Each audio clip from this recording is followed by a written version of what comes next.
Dularchand Yadav murder case में police का बड़ा एक्शन देखने को मिला है।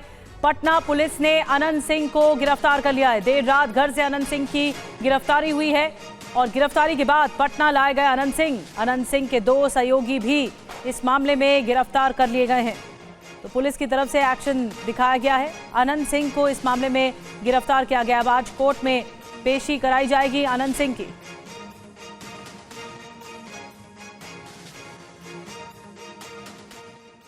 देर रात गिरफ्तारी के बाद बड़ा अपडेट ये कि पटना में आज अनंत सिंह की कोर्ट में पेशी होनी है। कोर्ट से कस्टडी की मांग पटना पुलिस करेगी। दुलारचंद केस में अब तक 83 लोग गिरफ्तार किए जा चुके हैं। एसएसपी ने इस मामले में जानकारी दी, बताया कि 80 से ज्यादा लोग गिरफ्तार, 83 कुल लोगों की गिरफ्तारी। 30 अक्टूबर को दुलारचंद यादव की हत्या हुई थी, जिसके बाद ही जांच शुरू कर दी गई। 83 लोग गिरफ्तार हुए हैं और देर रात अनंत सिंह की भी गिरफ्तारी हुई है। अनंत सिंह समेत उनके 2 करीबियों को भी गिरफ्तार किया गया है। तो मोकामा हत्याकांड में देर रात अनंत सिंह की गिरफ्तारी और पुलिस मांगेगी रिमांड। कोर्ट से कस्टडी की मांग करेगी पटना पुलिस।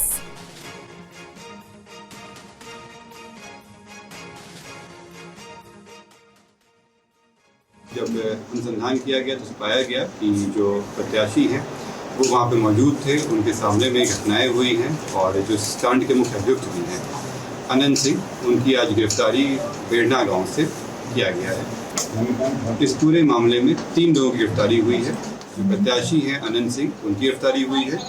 दूसरा मणिकांत ठाकुर जो नदवा गाँव के रहने वाले हैं, बाढ़ थाना अंतर्गत। दूसरे रंजीत राम जो लदमा गांव के रहने वाले हैं। ये लोग भी उस घटना स्थल पे थे मौजूद। इन तीनों की गिरफ्तारी की गई है।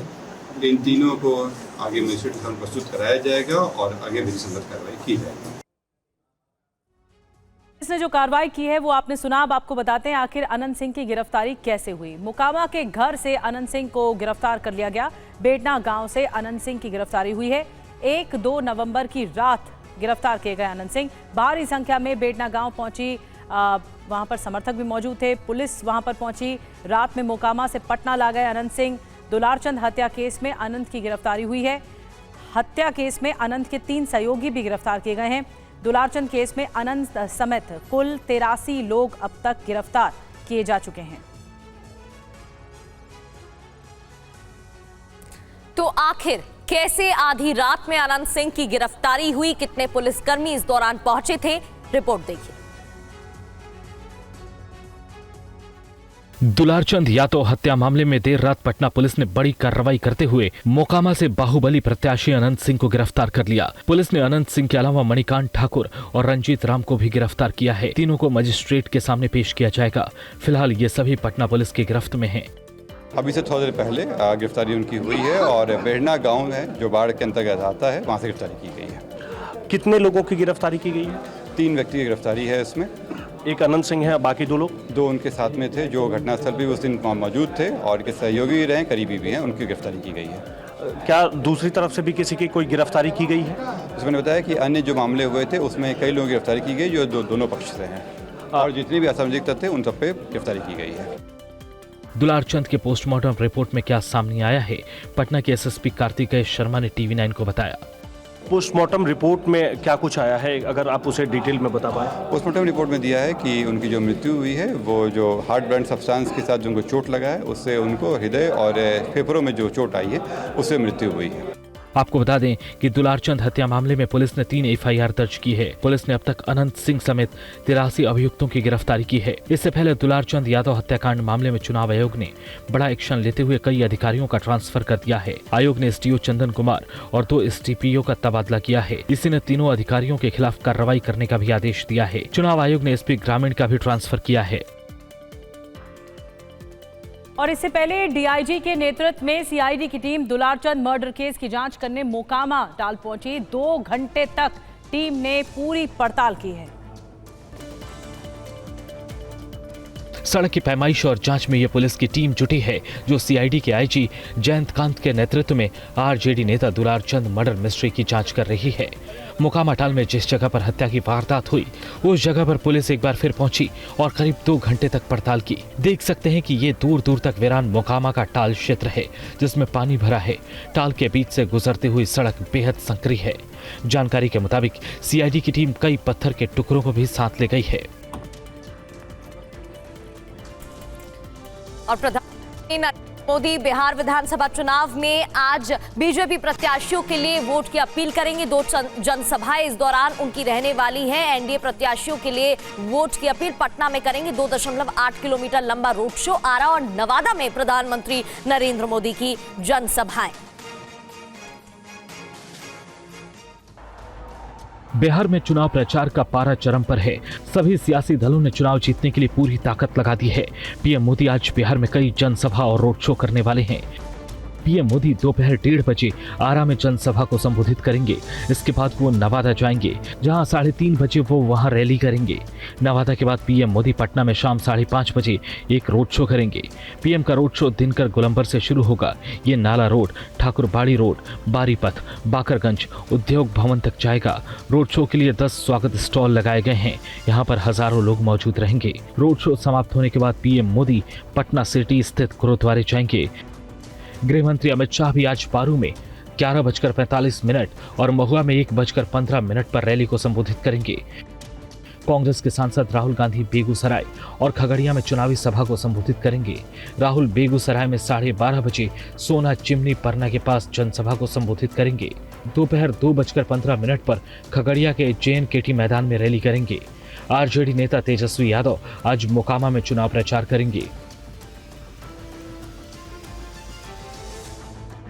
पावर स्टार पवन सिंह धुआंधार प्रचार में जुटे हुए हैं। उन्होंने बक्सर में एनडीए उम्मीदवार के समर्थन में रोड शो किया। पवन सिंह को देखने के लिए लोगों का हुजूम उमड़ पड़ा। बिहार विधानसभा चुनाव में बीजेपी के स्टार प्रचारक और भोजपुरी अभिनेता पवन सिंह ने भी कमान संभाल ली है। बक्सर में एनडीए के समर्थन में चुनावी मैदान में उतरे पवन सिंह काफी जोश में दिखे। रोड शो के दौरान कार्यकर्ताओं की भीड़ उमड़ी। पवन सिंह को देखने के लिए लोग काफी दूर से पहुंचे हुए थे। इस दौरान पवन सिंह ने बीजेपी प्रत्याशी आनंद मिश्रा को अपने समर्थकों से वोट देने की अपील की। पवन सिंह ने समर्थकों से पूछकर आनंद मिश्रा को जीत का माला भी पहनाया। के बीच में मैं भैया को एक जीत का माला पहना दूं ना? रोड शो के दौरान पवन सिंह ने अपनी फिल्मों का एक डायलॉग भी लोगों को सुनाया। हमारे फिल्म के एगो डायलॉग है जो आप लोग बहुत पसंद करीला। मैं इस देश का हनुमान हूं और ये देश मेरा राम है। सीना चीर के दिखा दूंगा, अंदर बैठा हिंदुस्तान है। इससे पहले पवन सिंह शाहपुर विधानसभा में प्रचार के लिए पहुंचे तो हजारों लोग उन्हें सुनने और देखने के लिए उमड़ पड़े। पवन सिंह ने जनता से एनडीए प्रत्याशी राकेश रंजन को जिताने की अपील की है। उन्होंने पीएम मोदी और नीतीश कुमार की जोड़ी को हिट बताते हुए एक गाना भी गाया और लोगों से भी गवाया।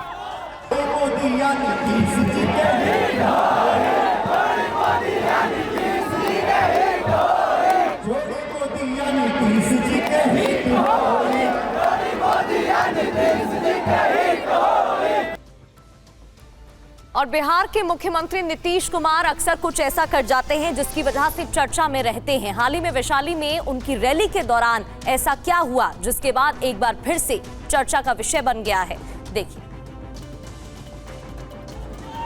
बिहार विधानसभा चुनाव के लिए धुआंधार प्रचार जारी है। नीतीश कुमार भी एनडीए उम्मीदवारों के समर्थन में लगातार प्रचार कर रहे हैं। नीतीश कुमार मुजफ्फरपुर के बाद वैशाली में भी चुनाव प्रचार के दौरान अलग अंदाज में दिखे। वैशाली के जंदाहा पहुंचे नीतीश कुमार जब भाषण देने के बाद मंच से जाने लगे, तब वहां मौजूद एक महिला कार्यकर्ता को माला पहना दिया। दूसरी तस्वीर में देखा जा सकता है कि मुख्यमंत्री का स्वागत करने के लिए जेडीयू उम्मीदवार उमेश कुशवाहा शॉल लेकर पहुंचे थे, लेकिन नीतीश कुमार ने शॉल ले लिया और उमेश कुशवाहा के गर्दन में ही लपेट दिया।